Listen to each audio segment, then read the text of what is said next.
3 साल के हैं। इसमें स्टैंडर्ड के साथ साथ बेसिक के क्वेश्चन भी इंक्लूड किए गए हैं। तो ज़्यादा तो क्वेश्चन नहीं है, 4-5 ही क्वेश्चन है।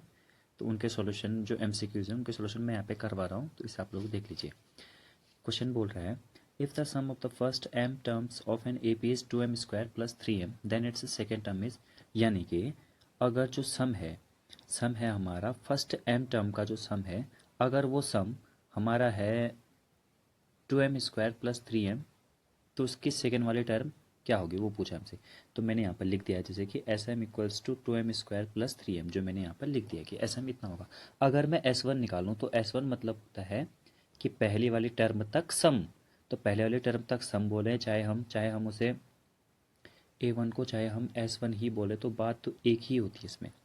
तो यहाँ पर S1 अगर निकालेंगे तो 2 इंटू 1 का स्क्वायर प्लस 3 इंटू 1, जो कि हमारे पास आएगा 1 का स्क्वायर 1 हो जाएगा, 2 1 जा 2 हो जाएगा यहाँ पर, और यहाँ पर हो जाएगा 3 1 जा 3। तो हमारे पास S1 की वैल्यू या हमारे पास A1 की वैल्यू जो आ जाएगी वो आ जाएगी 5। अब इसी तरह से हम लोग S2 भी निकालेंगे, बिकॉज यहाँ पर ये ही दिया है तो हम निकालते रहेंगे S1 और फिर S2 निकालेंगे। तो अब चलते हैं S2 की तरफ कि S2 हम लोग किस तरह से निकालेंगे। मैं थोड़ा सा पेज को अप कर रहा हूँ। अब यहाँ पर देखेंगे हम S2 हम किस तरह से निकालेंगे। तो S2 के लिए भी वही फॉर्मूला तो वही लगेगा, SM equals to 2m square plus 3m। तो फॉर्मूला हमारा ये लगने वाला है। तो यहाँ पर जब मैं S2 निकालूंगा तो S2 निकालने के लिए ऐसा होगा 2 इंटू 2 का स्क्वायर प्लस 3 इंटू m यानी कि 2। तो यहाँ पर हो जाएगा 2 इंटू 4 प्लस 3 इंटू 2, 2 4 जा 8 प्लस 3 2 जा 6, यानी कि ये हो गया हमारा 14। अब आप लोग देखिए इसे ज़रा गौर से देखना कि मैं थोड़ा सा यहाँ पे, तो मैं डियर व्यूअर जैसे कि आपको पता है यहाँ पर S2 हमारे पास कितना आ गया, 14 आ गया। तो बच्चों यहाँ पर A और उसमें फिर हमने नेक्स्ट वाला टर्म प्लस किया, यानी कि हमने उसमें A प्लस डी जब ये किया तो उसके बाद हमारे पास आया 14, यानी कि दो टर्म का सम। तो यहाँ पर हम इजीली लिख सकते हैं 2A प्लस डी हमारे पास आ गया है 14।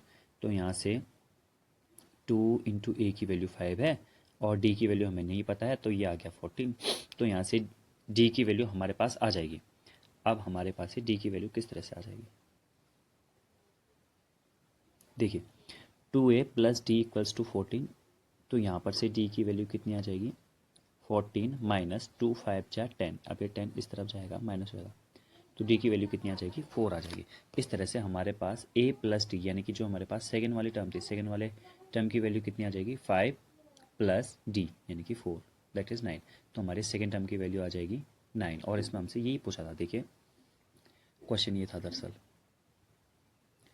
If the sum of first time term of an AP then it second term is 9। तो ये हमारा आंसर हो जाएगा सही। अब इसके बाद चलते हैं नेक्स्ट वाले क्वेश्चन पे।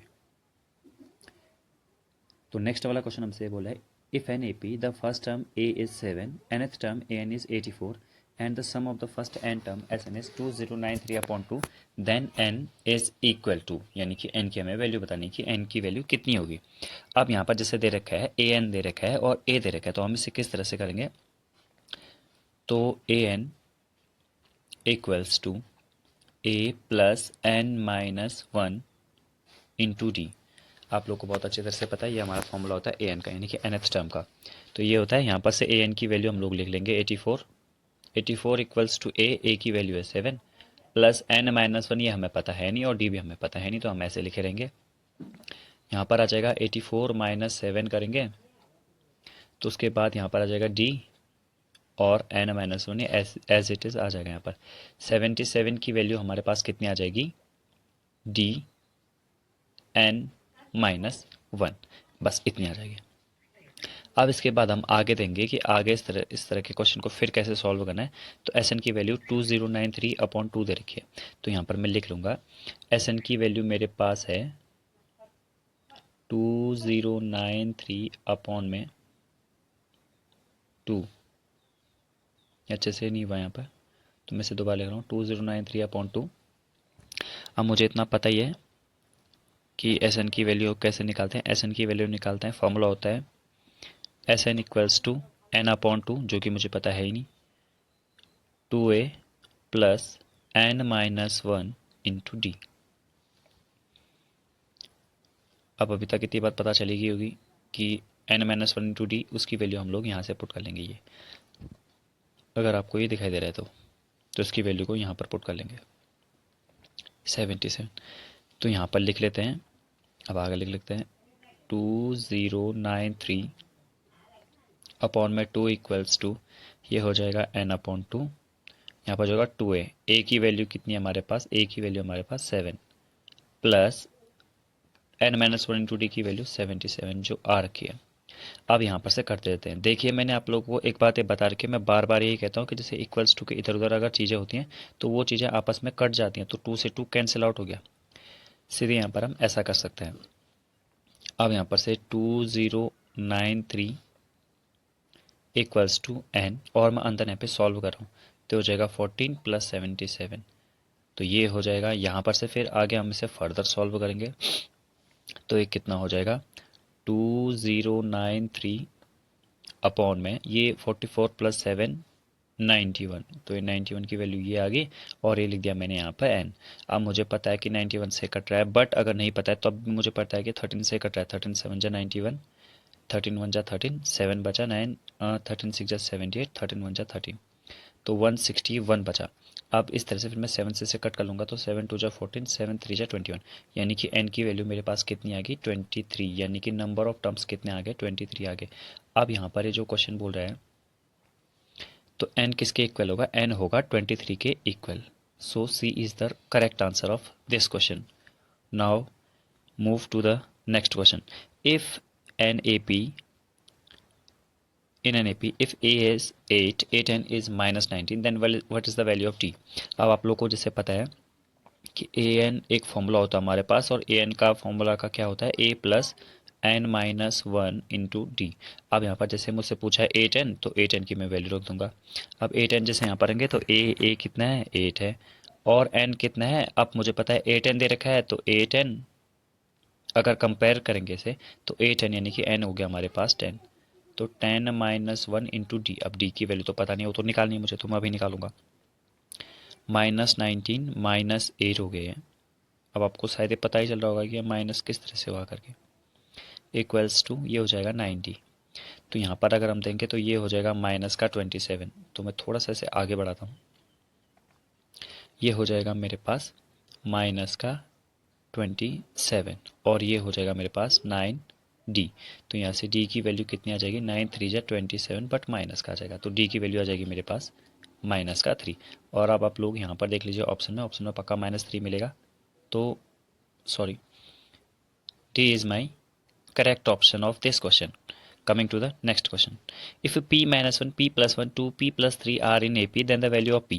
अगर p-1 p+1 2p+3 AP में है तो इसका मतलब तो यही बनता है ना कि p-1 p+1 2p+3 अगर AP में है, तो इसका मतलब ये बनता है अगर मैं p+1 में से p-1 सब्ट्रैक्ट करूँ तो एक फिक्स नंबर आएगा जो कि होगा d के इक्वल, और यहाँ से अगर यहाँ माइनस करूँ 2p+3 से p+1 को माइनस करो तो भी मेरा आंसर एक ही आएगा, यानी कि डी ही आएगा।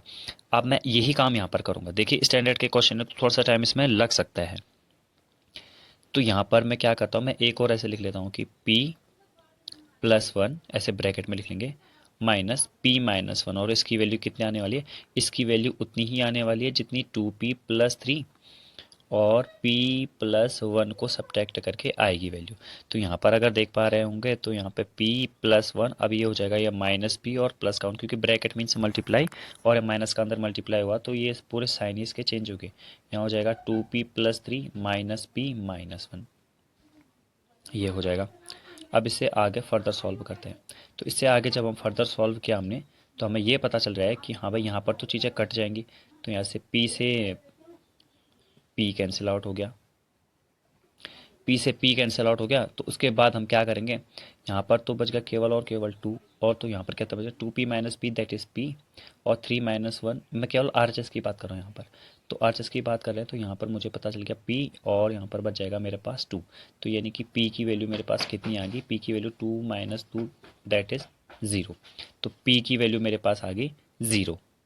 तो तो अब हम देखते हैं इस क्वेश्चन का आंसर कहाँ पर है। कहीं कहीं पर दिख रहा है 0, तो ये दिख रहा है, तो इसका मतलब सी हमारा जो ऑप्शन है वो हमारा करेक्ट ऑप्शन है। Coming to the next, fifth, जो कि ये लास्ट वाला क्वेश्चन भी होगा शायद। एपी के एमसीक्यू में कम ही आए थे, जो मेरे पास पेपर थे उन्हीं पेपरों से मैं आपको करवा रहा हूँ। The seventh term of an AP whose first term is 28 and common difference is -4। तो ये तो बहुत ही ईजी क्वेश्चन हो गया। तो यानी कि फर्स्ट टर्म यानी कि ए तो हो जाएगा मेरा 28 गिवन है, और डी हो जाएगा -4। तो मुझसे पूछा गया है, मुझसे पूछा है सेवन्थ टर्म यानी कि A7। तो A7 पूछा, तो आप डायरेक्ट टर्म करेंगे A+6D की वैल्यू यहाँ पर निकालेंगे। तो A+60 की वैल्यू अगर हम यहाँ पे डायरेक्ट निकालेंगे तो यहाँ पर हमारे पास डायरेक्ट आ जाएगा आंसर। तो ए की वैल्यू है हमारे पास 28 + 6 × D, तो कितना हो जाएगा 28 minus plus minus minus 6 4 24, that is 4। तो ये हमारे पास आंसर आ जाएगा, और यहीं पर होता है हमारा ये क्वेश्चन समाप्त। और इसी के साथ 4 यानी कि बी वाला इसका सही आंसर हो जाएगा, करेक्ट आंसर हो जाएगा। Thank you for viewing.